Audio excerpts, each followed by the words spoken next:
Guys एक बहुत ही special phone आज ऑफिस में आया और मैं बहुत एक्साइटेड हूँ इसके बारे में आप लोगों से बात करने के लिए। और ये जो फोन है ना, गूगल और मोटरोला ने मिलके बनाया हुआ है और ये 2014 का फोन है, मतलब 12 साल पुराना है। ये फोन है Nexus 6 और 2014 में जब ये फोन लॉन्च हुआ था वो बहुत ही अलग एंड्रॉइड वर्ल्ड था। आज से कंपेयर करें तो वो अलग ही एरा था। देखो आज के टाइम पे गूगल खुद पिक्सल फोन्स डायरेक्टली बनाता है ना, बट 2014 के अराउंड ऐसा नहीं था। गूगल जो है अलग अलग स्मार्टफोन कंपनीज के साथ टाई अप करके ये Nexus फोन्स बनाता था। I mean, जो सबसे पहला Nexus फोन गूगल ने बनाया था ना, वो HTC के साथ मिलके बनाया था। फिर उसके बाद दो और जो Nexus फोन आए थे वो सैमसंग के साथ मिलके बनाए थे। और फिर उसके बाद जो दो Nexus फोन थे, Nexus 4 और Nexus 5, वो LG के साथ मिलके बनाए थे। और सबसे शॉकिंग जो लास्ट Nexus फोन था यार, वो Huawei के साथ मिलके बनाया था गूगल ने। आज Huawei को बैन किया हुआ है बेसिकली यूएस ने। इमेजिन कर पा रहे हो आज के टाइम पे सारी बातें? देखो वन बाय वन बहुत सारी बातें बताने वाला हूँ,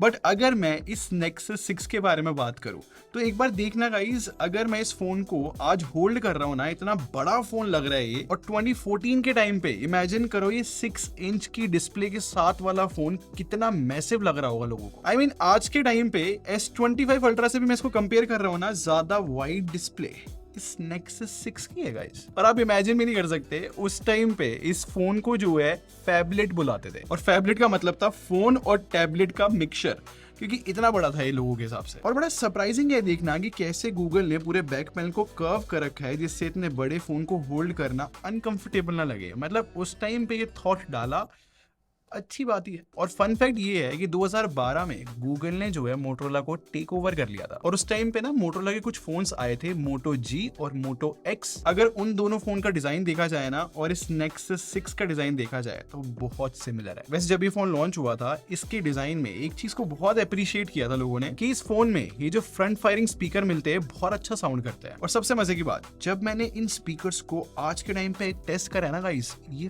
फैंटास्टिक साउंड कर रहे हैं। इनफैक्ट गाइस, इस फोन का जो फ्रेम है वो मेटल है। खैर उस टाइम तो हेडफोन जैक कॉमन था, बट यहाँ पर टॉप पे इस फोन के हेडफोन जैक मिलता है। बट सबसे कूल चीज बताऊं इस फोन के बारे में गाइस, आज के टाइम पे क्वाड एचडी डिस्प्ले कितनी रिस्पेक्ट के साथ देखी जाती है ना। अब सोचो 2014 में 12 साल पहले ये फोन क्वाड एचडी डिस्प्ले के साथ आ रहा था। और जैसे कि आजकल तो हम बहुत नॉर्मली एक फीचर यूज करते हैं ना कि जब भी हम फोन को ऐसे लिफ्ट करते हैं तो अपने आप डिस्प्ले ऑन हो जाती है। I mean, ये पहला फोन था जो कि Nexus की लाइनअप में और मोटोरोला फोन की लाइनअप में पहली बार लिफ्ट टू चेक का फीचर लेकर आया था, जो कि एम्बिएंट डिस्प्ले की हेल्प से जैसे हम फोन को उठाते थे ना तो ब्लैक एंड व्हाइट में सारी नोटिफिकेशन दिखती थी। और हाँ, क्योंकि ये एमोलेड डिस्प्ले के साथ आया था उस टाइम पे, तो इसीलिए ये फीचर बहुत अच्छे से काम कर रहा था। और इस फोन के अलावा सिर्फ मोटो एक्स था जिसमें ये वाला फीचर देखने को मिला था। और उस टाइम पे ये जो फीचर मैं आपको बता रहा हूँ ना, एंड्रॉइड 5.0 के साथ आया था, या फिर मुझे लॉलीपॉप बोलना चाहिए, क्योंकि वो टाइम ऐसा था कि जब भी गूगल अपना नया एंड्रॉइड लॉन्च करता था उसके साथ में ऐसा नहीं होता था कि एंड्रॉइड 15, 16 जैसे कि आज हम बोलते हैं,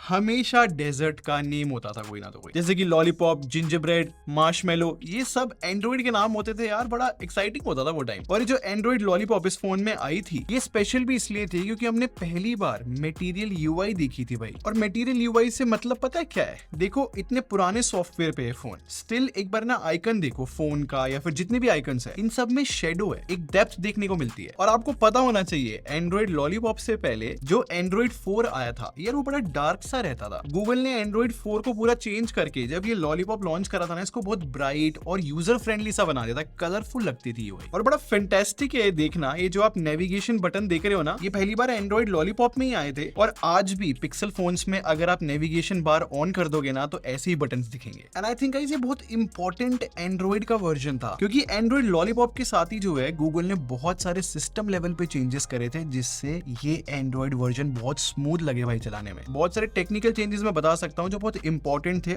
आज भी आप देखोगे इनकी वजह से फर्क पड़ता है हमारे एंड्रॉइड पे। I mean, कैसे एप्स कंपाइल होती है वो इस वर्जन में चेंज हुआ था। बैकग्राउंड में एप्स कितनी पावर कंज्यूम करेगी वो भी इसी एंड्रॉइड वर्जन में चेंज करा गया था। एंड आई एम 100% श्योर बहुत सारे लोग को पता भी नहीं होगा कि भाई गूगल ऐसे Nexus फोन लॉन्च करता था। इसके पीछे बहुत बड़ा रीजन है। ये जो Nexus फोन है ना, डेवलपर्स जो ऐप बनाते हैं उनके बीच में बहुत पॉपुलर था। और बाकी जितने भी एंड्रॉइड फोन सैमसंग, HTC या फिर किसी भी ब्रांड की तरफ से लॉन्च हो रहे थे ना, उनमें जो एंड्रॉइड सिस्टम मिलता था उसमें ना बहुत हेवी स्किन यूज होती थी। I mean, आपको याद तो होगा भाई सैमसंग की टचविज या फिर LG की UI कितनी डिफरेंट होती थी, या फिर HTC की UI भी आपको शायद याद हो। जैसे कि आज के टाइम पे ना हर एक ब्रांड की अपनी UI है, उस टाइम भी ऐसा होता था, लेकिन यार अपडेट्स बहुत लेट आते थे। बट नेक्सस फोन के साथ ऐसा नहीं था, क्योंकि गूगल खुद ये फोन बना रहा था, तो डे 1 पे इस फोन को लेटेस्ट एंड्रॉइड मिल जाता था। और इसकी वजह से फायदा क्या था गाइस, ऐप डेवलपर्स के पास ये फोन होता था जिससे वो अपनी एप्स लेटेस्ट एंड्रॉइड के हिसाब से ऑप्टिमाइज कर सके। और तो और गाइस, उस टाइम पे स्टॉक एंड्रॉइड इतना इंपॉर्टेंट था कि सैमसंग जो है एक डिफरेंट एडिशन लॉन्च करता था। मतलब आपने सैमसंग गैलेक्सी S4 तो सुना होगा जो नॉर्मल होता था, सेम टाइम पे सैमसंग ने गैलेक्सी S4 का एक प्ले एडिशन भी लॉन्च करा था। या फिर HTC का एक सुपर पॉपुलर फोन था 1M8, मतलब उस टाइम पे गाइस वो लेजेंडरी फोन था, उसका भी जो है गूगल प्ले एडिशन आया था जिसके अंदर स्टॉक एंड्रॉइड होती थी। तो जो भी लोग टेक समझते हैं, आज तक आप उनके मुंह से स्टॉक एंड्रॉइड की तारीफ इसलिए सुनते हो क्योंकि उस टाइम पे स्टॉक एंड्रॉइड बहुत इंपॉर्टेंट होता था। मतलब इस लेवल पे कोलैबोरेशन हुआ करती थी ब्रांड्स की कि डिफरेंट एडिशन ही लॉन्च हो जाते थे। एक और बहुत अच्छा सा टेक्निकल फैक्ट बताऊं आपको, आप आज के टाइम पे कॉम्पिटिशनल फोटोग्राफी सुनते होगे ना, 12 साल पहले कॉम्पिटिशनल फोटोग्राफी इस फोन के अंदर आई थी। एकदम सिंपल वर्ड्स में बोलूं, क्योंकि उस टाइम पे सारे फोन्स एक ही कैमरा के साथ आते थे और प्रोसेसर बहुत अच्छे नहीं थे, इतने पावरफुल नहीं थे। लेकिन जब तक ये फोन लॉन्च हुआ, प्रोसेसर में इतनी पावर थी कि एक ही सीन के बहुत सारे अलग अलग एक्सपोजर वाली फोटोज खींच के उनको कंबाइन किया जाता था जिससे बेटर HDR मिल सके। इसी को गूगल ने HDR प्लस फीचर नाम देके इस फोन में डाला था। आज के टाइम पे सस्ते से सस्ते फोन में आपको एक ठीक ठाक HDR मिल जाएगा कि जहां पर अगर बैकग्राउंड में बहुत ज्यादा लाइट है और सब्जेक्ट पे लाइट नहीं है तो दोनों जो है इवनली एक्सपोज रहते थे। उस टाइम पे इतनी कॉमन नहीं थी ये चीजें, ये प्रॉपर फीचर की तरह आते थे फोन में। और कंफ्यूज मत होना, इस फीचर की वजह से ऐसा नहीं था कि इस फोन में बेस्ट कैमरा मिलता था, मतलब इंप्रूव हुआ था पुराने वाले नेक्सस के कंपैरिजन में। और इतने सारे टेक्निकल चेंजेस के साथ आया था ये फोन जो कि मैटर आज तक करते हैं हमें। एंड आई थिंक इसी वजह से ना मेरे को ऐसा लगता है कि ये जो नेक्सस 6 है ना, बहुत अंडररेटेड फोन रह गया था उस टाइम पे। आप खुद सोचो, कॉम्पिटिशनल फोटोग्राफी इंपॉर्टेंट फीचर है, आज तक मैटर करता है। या फिर जो एम्बिएंट डिस्प्ले वाला मैंने फीचर बताया, एंड्रॉइड में मटेरियल UI आना या फिर स्मूथनेस ज्यादा बढ़ना या फिर सिस्टम लेवल पे चेंजेस हुए थे। ये जितने भी फीचर मैंने आपको बताया ना, ये सारे सुपर इंपॉर्टेंट थे क्योंकि इसके बाद जितने भी फोन लॉन्च हुए उन सब में चेंजेस हमें देखने को मिले। और पता है क्या, इस Nexus 6 के बाद गूगल ने 2 और फोन लॉन्च करे थे। एक था Nexus 5X और दूसरा था Nexus 6P। और Nexus 6P जो है आज तक बेस्ट Nexus फोन बोला जाता है। लेकिन आप सोच रहे होगे कि Nexus फोन्स का फिर हुआ क्या। बेसिकली गूगल ने जो है बहुत मेजर मूव्स लिए।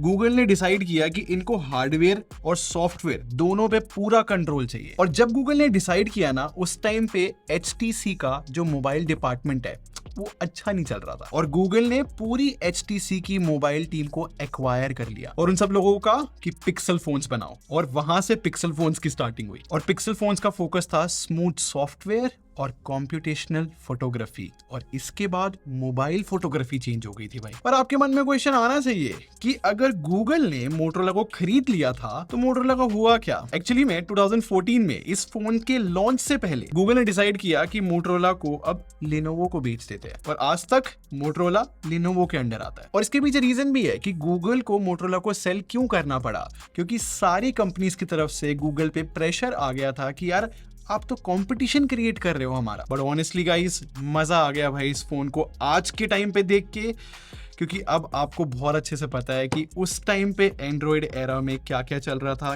कैसी इंडस्ट्री थी, कितनी कोलैबोरेशंस होती थी। और उस टाइम पे हर साल अगर नया फोन आता था उसके अंदर मेजर चेंजेस देखने को मिलते थे।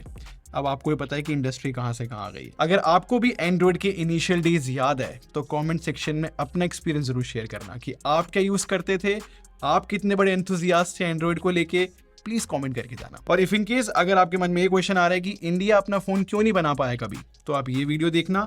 और अगर आपको सैमसंग के सारे पुराने फोन्स एक साथ देखने हैं तो आप ये वाली वीडियो देखना।